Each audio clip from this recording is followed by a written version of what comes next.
C'est vrai que c'est l'amour de Dieu qui nous a rachetés. Nous étions vendus au péché. Personne ne pouvait se sauver. Personne ne pouvait se délivrer. Pour nous délivrer, Dieu s'est fait homme. Il a pris la chair. Et en Jésus-Christ, il nous a parfaitement sauvés. La Bible dit que la rédemption qu'il a obtenue pour nous est une rédemption éternelle. Dans la rédemption, vous avez la joie, vous avez la paix, vous avez la délivrance, vous avez la vie éternelle. Tout ce que Dieu était, il a déversé en Christ. Et tout ce que Christ est, a été déversé dans l'Église. Que le nom du Seigneur soit loué.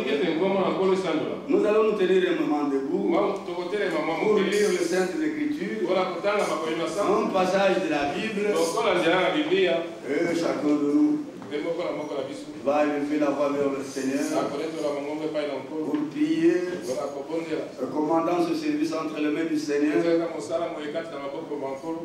Que du début jusqu'à la fin, nous soyons sous la conduite du Saint-Esprit. Que tout ce qui est d'homme, tout ce qui est de l'ennemi, soit tenu loin de ces lieux au nom de Jésus-Christ. 1 Pierre, chapitre 1. Nous lisons à partir du 8e verset. Lui que vous aimez sans l'avoir vu, en lui, en qui vous croyez sans le voir encore, vous réjouissant d'une joie ineffable et glorieuse, parce que vous obtiendrez le salut de vos âmes pour prix de votre foi. Les prophètes qui ont prophétisé touchant la grâce qui vous était réservé ont fait de ce salut l'objet de leurs recherches et de leurs investigations. Voulant sonder l'époque et les circonstances marquées par l'Esprit de Christ qui était à nous et qui attestait d'avance les souffrances de Christ et la gloire dont elle serait suivie. Il leur fut révélé que ce n'était pas pour eux-mêmes, mais pour vous. Qu'ils étaient les dispensateurs de ces choses que vous ont annoncé maintenant, ceux qui vous ont prêché l'évangile par le Saint-Esprit envoyé du ciel, dans lequel les anges désirent plonger leur regard. C'est pourquoi, Seigneur, le rein de votre entendement, soyez sobres et ayez une entière espérance dans la grâce qui vous sera apportée lorsque Jésus-Christ apparaîtra. Et le bon nom, le Seigneur, chacun de nous prie. Oh Dieu bien-aimé,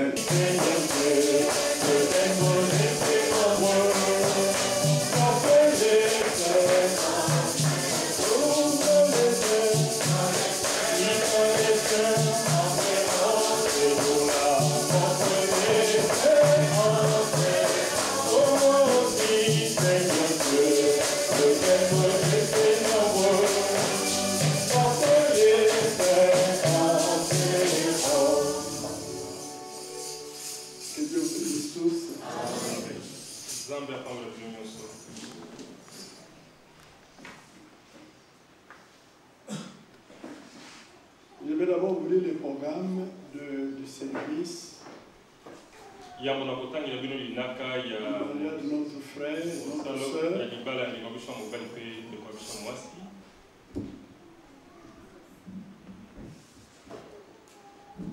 Où est Claude? Ah, tu es là? D'accord, ça va. C'est bon.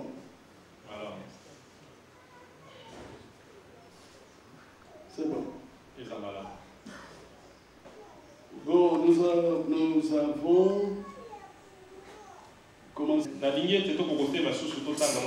Nous sommes dans Genèse. Chapitre 2, verset 18.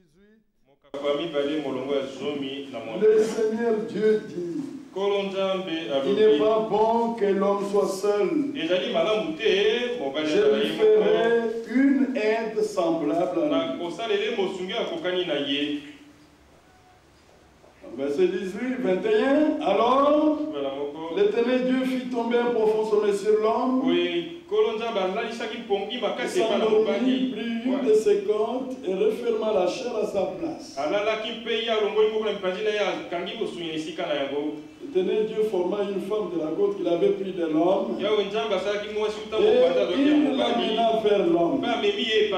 Et l'homme dit: voici cette fois celle qui est au de ma chair. On l'appellera femme parce qu'elle a été prise de l'homme. C'est pourquoi l'homme quittera son père et s'attachera à sa femme, et ils deviendront une seule chair. Que Dieu bénisse cette parole. Veuillez vous asseoir.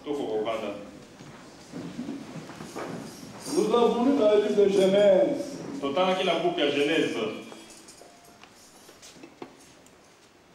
Ce mot Genèse signifie commencement. C'est l'origine de toutes choses. C'est dans Genèse qu'on voit comment la chute est venue dans le monde. C'est dans Genèse qu'il est montré comment Dieu allait relever l'homme de la chute. C'est dans Genèse que Dieu a annoncé tout son plan du salut. Et toutes choses, c'est tout ce qui arrive dans l'histoire du salut, dans le plan du salut, a déjà été annoncé dans le livre de Genèse. Le mariage a eu son commencement dans ce livre de Genèse. Parce que Dieu a créé l'homme un corps spirituel. Et la femme était dans cet homme spirituel. L'homme était à la fois masculin et féminin. Avant d'entrer dans la chair. Et le verset que nous venons de lire, quand Dieu a vu l'homme, il a dit qu'il n'est pas bon que l'homme soit seul. Moi, je lui ferai une aide semblable à lui. C'est Dieu qui a jugé qu'il n'était pas bon que l'homme soit seul. C'est Dieu qui a trouvé la solution lorsqu'il a dit: je lui ferai une aide semblable à lui. Par cette parole, le Seigneur trouve la solution au problème de la solitude.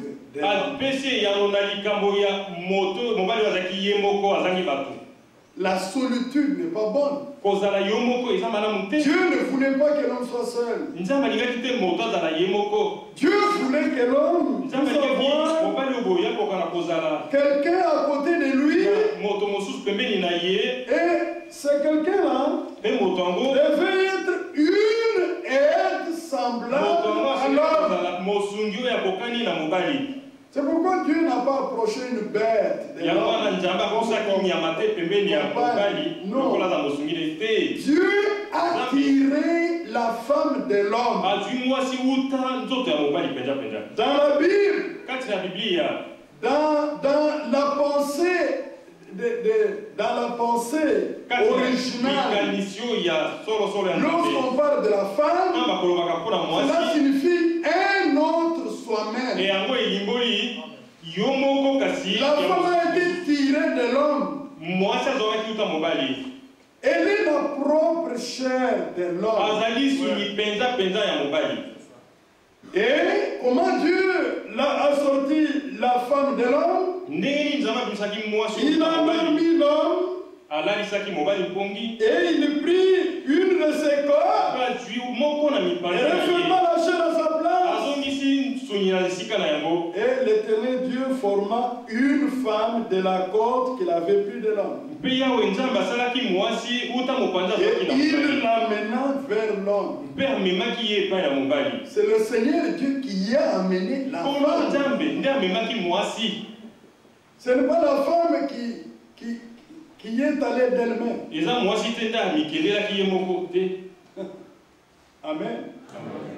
C'est le Seigneur. C'est pourquoi avant de se marier, les jeunes gens doivent prier pour que Dieu soit dans leur choix. Les jeunes hommes doivent choisir. La femme choisit aussi en acceptant ou en rejetant le choix de l'homme. Mais il faut que la chose soit venue de Dieu. Si ce n'est pas venu de Dieu, les hommes peuvent lier, même avec le corps. Mais ça va se rompre. Ça se rompra. C'est pourquoi la Bible dit que l'homme ne sait pas ce que Dieu a joint. Ce que Dieu a joint, personne ne doit le séparer. Que ce soit l'homme lui-même ou la femme. Vous n'avez pas le droit de séparer ce que Dieu a joint.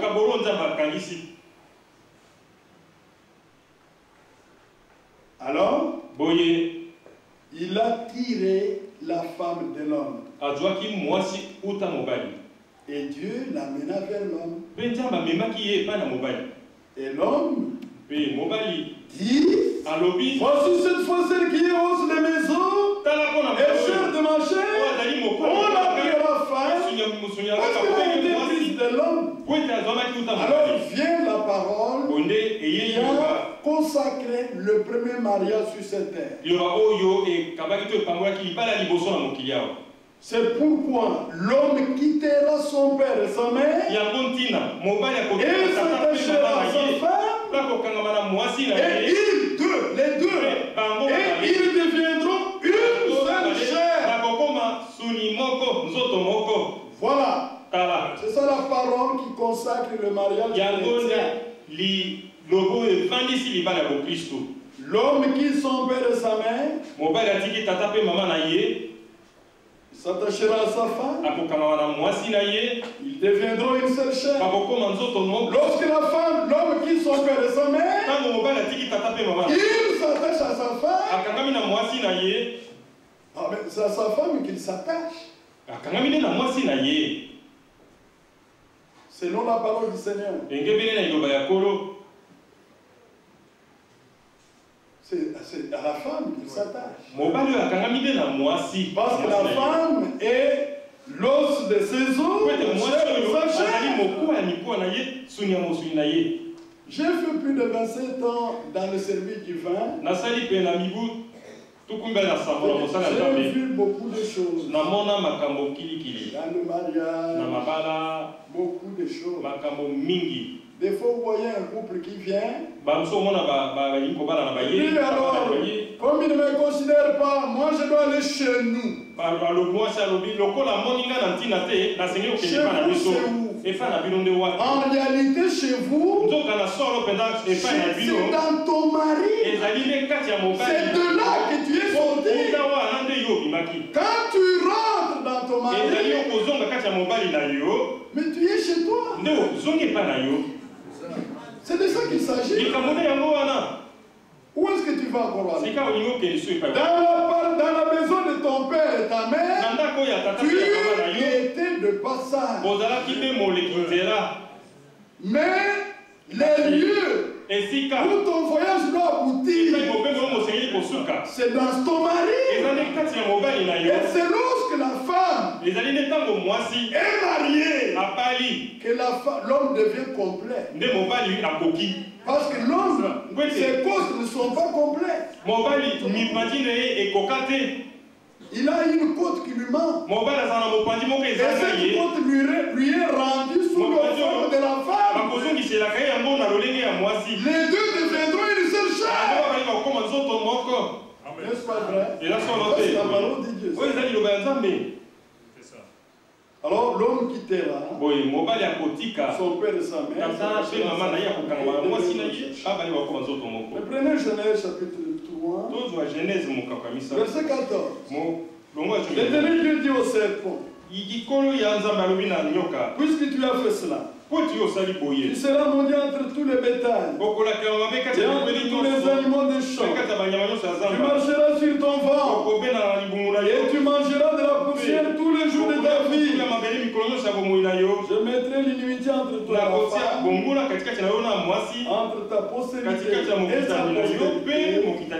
Celui-ci t'écrasera la tête et tu lui blesseras le talon. Il dit à la femme, j'augmenterai la souffrance de tes grossesses. Tu enfanteras avec douleur et tes désirs se porteront vers ton mari, mais il dominera sur toi. Amen. Ici, ça s'appelait la chute. Avant la chute, le Seigneur n'a pas dit à l'homme de dominer sur la femme. Parce que Dieu avait fait une seule alliance avec les deux. Et dans cette alliance, l'homme et la femme étaient égaux, c'est-à-dire l'égalité de la femme avec l'homme consiste à ce que les deux avaient une même position devant Dieu. Et Dieu avait conclu une seule alliance avec les deux. Tous les deux avaient une seule position devant Dieu. Mais après la chute, Dieu va conclure deux alliances différentes. Une avec l'homme et une autre avec la femme.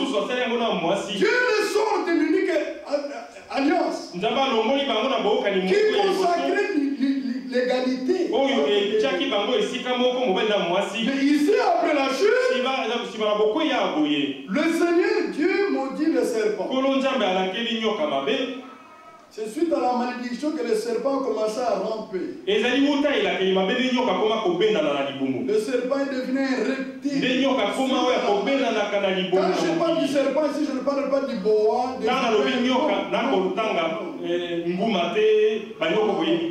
Et ce sont des reptiles. Dieu les avait créés rampants. Mais le serpent, Genèse 3:1, le serpent était le plus rusé de tous les animaux des champs. Et le Seigneur Dieu avait fait. Il dit à la femme, Dieu a-t-il réellement dit, vous ne mangerez pas de tous les arbres du jardin? Le serpent était un animal de champ qui marchait sur ses pieds et qui parlait le langage des hommes. C'est ce que la Bible dit. Quand le serpent est allé parler à Ève, il ne sifflait pas. Mais le serpent parlait le langage qu'Ève comprenait. Est-ce que vous comprenez ça? Alors, c'est lorsque Dieu, le Seigneur, l'a maudit, qu'il a perdu sa forme, il est devenu un reptile. Et sur cette forme-là, il ne s'est plus reproduit. Il est mort. Il n'a pas laissé de postérité sous cette forme. Parce que pour se reproduire, il faut être une semence originale. Le serpent a changé sa forme originale. Il a pris une autre forme. Il n'est pas dans la création originale. Et originelle. Il ne s'est pas répondu. Et la semence du serpent était déjà sortie avant cette malédiction. Elle était déjà posée. Lorsque le serpent était là avec elle, il a déposé sa semence. C'est pourquoi Dieu parle de la semence, la postérité de la femme. La postérité du serpent. Le serpent, c'est le diable. Dans le serpent là, le diable s'était incarné. Et il a transmis sa semence. Et après avoir eu la semence du serpent, elle a reçu la semence d'Adam. C'est ce qui fait que Genèse 4, Ève a fait des jumeaux. Il a fait Caïn et Abel. Mais Caïn était du malin. Caïn ne venait pas d'Adam. C'est pourquoi en lui il y avait la jalousie. Il y avait le meurtre. Il y avait la méchanceté. C'était la semence du Satan. Et Abel était la semence de Dieu. Par Adam. Il a été maudit. Avec le déluge. La postérité la postérité du serpent naturel. La postérité du Satan a été détruite par la pluie. Aujourd'hui, il y a la semence du serpent, une semence spirituelle. Est-ce que vous comprenez? Dieu devait détruire la semence naturelle. Parce que le Messie devait venir en chair. Il ne fallait pas que ça soit au travers de cette semence-là. Le Seigneur maudit le serpent, mais il annonce une bonne nouvelle. La venue de la postérité de la femme. C'est par la femme que le diable, au travers du serpent, a introduit sa postérité dans le monde. C'est aussi par la femme que Dieu allait envoyer des sauveurs. C'est pourquoi le Messie devait venir par une femme. Mais quelle femme? Une femme vierge. Est-ce qu'elle avait des péchés? Elle était sans péché? Non. La parole est claire. Marie, comme elle était née par le sexe, elle était née pécheresse comme vous et moi. Dites Amen. Amen. Tous ceux qui sont nés par le sexe, les prophètes, le pape, Marie, Joseph, tous étaient des pécheurs devant Dieu. Tous. C'est pourquoi Jésus n'est pas né par le sexe. Jésus est né de la semence de Dieu. Il est venu au monde par la naissance virginale. Jésus était la semence de la parole de Dieu faite chair dans le sein de Marie. Et Marie n'était pas pleine de grâce. Elle avait trouvé grâce au Dieu. C'est Jésus-Christ qui est plein de grâce et de vérité. C'est vrai. Dans Luc, il est dit la vérité, c'est la parole de Dieu. La vérité, ce n'est pas ce que j'ai dit. Non, et Dieu, ce qu'il a dit se trouve dans la parole. Regardez. Luc 1, verset 28. L'ange entra chez Marie. Je te salue. Toi à qui une grâce a été faite. Le Seigneur est avec toi. Et maintenant dans Jean, chapitre 1er, il est dit, premier verset, au commencement était la parole. Et la parole était avec Dieu. Et la parole était Dieu. Elle était au commencement avec Dieu. Verset 14. Et la parole a été faite chair. La parole devenait un homme. Et elle a habité parmi nous, pleine de grâce et de vérité. C'est Jésus-Christ. C'est Dieu manifesté en chair. Car la parole de Dieu, c'est Dieu lui-même. Et Dieu a été fait chair. Dieu a pris un corps de chair. Pourquoi cela est arrivé ainsi? Remarquez, quand l'homme était créé, un corps spirituel, il n'a pas péché contre Dieu. Il n'a même pas été tenté.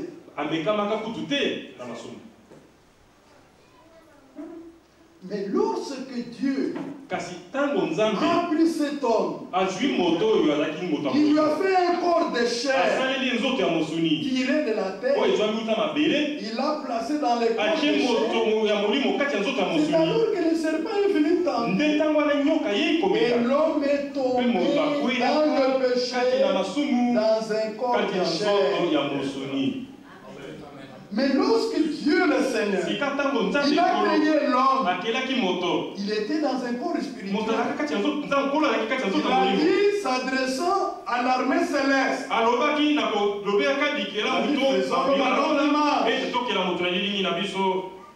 l'armée céleste assistait et était là quand Dieu a créé seul.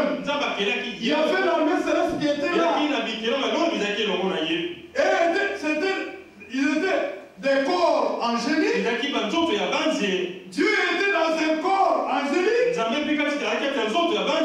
faisons le malheur. L'homme a été fait à l'image de Dieu.